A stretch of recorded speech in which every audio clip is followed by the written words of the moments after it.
இன்றைக்கி அரசாணிக்காய் சாம்பார் செய்ய போகிறேன். இதை பார்த்திங்கன்னா பரங்கிக்காயின்னு சொல்லுவாங்க, மஞ்சள் பூசணிக்காயின்னு சொல்லுவாங்க, நாங்கள் அரசாணிக்காயின்னு சொல்லுவோம். பாதி காய் எடுத்துக்கோங்க. சாம்பாருக்கு உண்டுனா போட்டால் எச்சா இருக்குது. இதை தோல் சீவி கட் பண்ணிவிட்டு சாம்பார் செய்கிறது எப்படின்னு காமிக்கிறேன். அரசாணிக்காய் சாம்பாருக்கு இப்படி 1 டம்ளர் பருப்பு எடுத்துங்க, துவரம் பருப்பு. இது 2 டைம் களைஞ்சிக்கலாம்.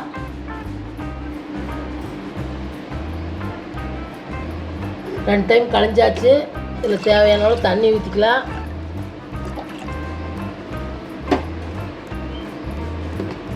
கொஞ்சம் மஞ்சத்தூள் போட்டுக்கலாம். 1 ஸ்பூன் போட்டுக்குங்க. 2 தக்காளி அதோட கட் பண்ணி போட்டுக்குங்க. இது மூடி போட்டு ஒரு 4-5 விசில் விட்டுக்கலாம். அதுக்கப்புறம் எப்படி செய்யணும்னு சொல்கிறேன். 4-5 விசில் விட்டு பருப்பு இந்த அளவுக்கு வெந்துருச்சு. இப்படி கரண்டிலே கொமிச்சு விட்டுக்கணும். பார்த்திங்கன்னா அரசாணிக்காயில் இப்படி தோல் சீவி கட் பண்ணியாச்சு. எனக்கு தாளிக்கிறதுக்கு தேவையான பொருள் பார்த்திங்கன்னா ஒரு 5-6 சின்ன வெங்காயம் அப்படி கட் பண்ணி வச்சுக்கோங்க தொளிச்சு. 2 வரமிளகா, 2 பச்சை மிளகா, கொஞ்சம் கொத்தமல்லி தழை, கொஞ்சம் கருவேப்பிலை, கொஞ்சம் சீரகம் ஒரு 1/2 ஸ்பூன், 10 பல் பூண்டு 1-2 தட்டி வச்சுருக்கிறாது, 1 ஸ்பூன் கொத்தமல்லி தூள், 1/2 ஸ்பூன் சாம்பார் தூள். இதெல்லாம் போட்டு எப்படி தாளிக்கணும்னு காமிக்கிறேன். எண்ணெய் ஊற்றி இப்போ ஒரு வடச்சட்டி வச்சுக்குங்க. எண்ணெய் காயிட்டு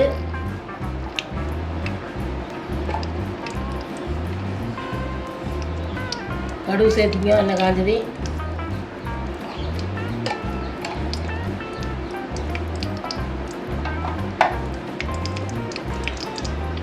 கடுகு உறிஞ்சிருச்சு. மிளகாய் சேர்த்துக்கலாம்.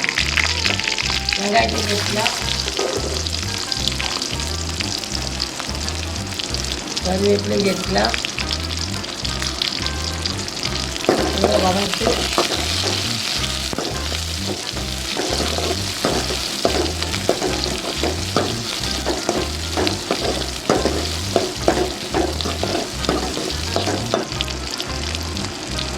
இடித்து வச்ச சீரகத்தையும் பூண்டையும் போட்டுக்கலாம்.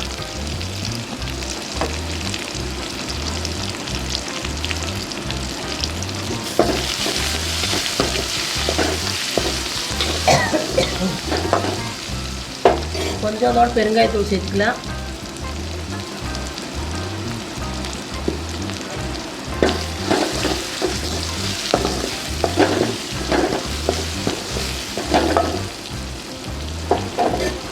இந்த அரசாணிக்காயை சேர்த்துக்கலாம்.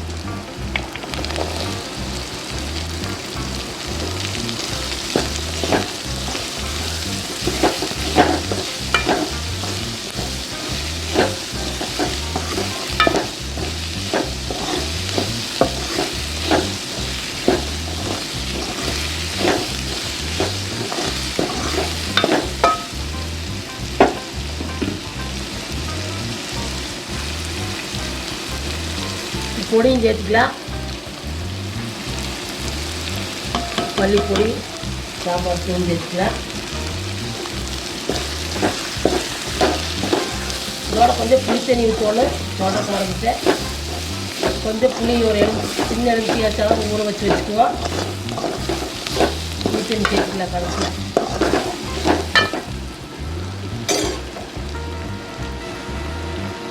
தண்ணி சேர்த்துக்கலாம். அதோட வேவிட்டு இந்தளவுக்கு தண்ணி சேர்த்துக்கிங்க.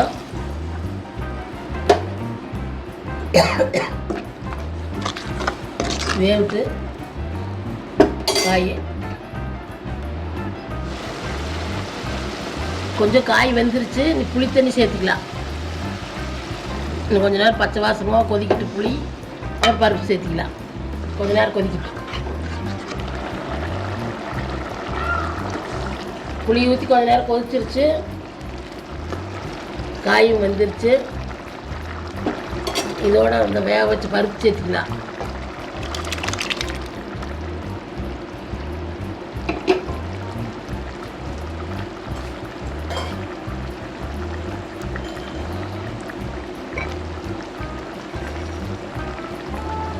உப்பு சேர்த்துக்கலாம். இந்த குழம்புக்கு தேவையான அளவு.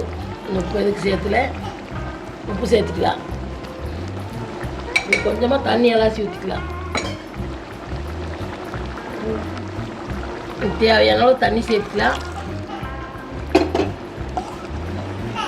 இன்னும் கொஞ்சம் நேரம் கொதிக்கிட்டு இந்த அளவுக்கு தண்ணி சேர்த்துங்க. பருப்பு ஊற்றி 2 நிமிஷம் கொதிச்சிருச்சு. பார்த்தீங்கன்னா இந்த அளவுக்கு இருக்குது. கொத்தமல்லி தழை தூவி இறக்குனீங்கன்னா அரசாணிக்காய் சாம்பார் ரெடி.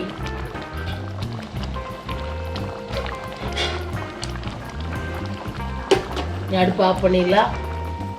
நீங்களும் இந்த மாதிரி செஞ்சு பாருங்கள். இது இட்லி, தோசை, சாப்பாடெல்லாம் சாப்பிட்லாம். செஞ்சு பார்த்துட்டு வீடியோ பிடிச்சிருந்தா லைக் பண்ணுங்கள், ஷேர் பண்ணுங்கள், சப்ஸ்கிரைப் பண்ணுங்கள்.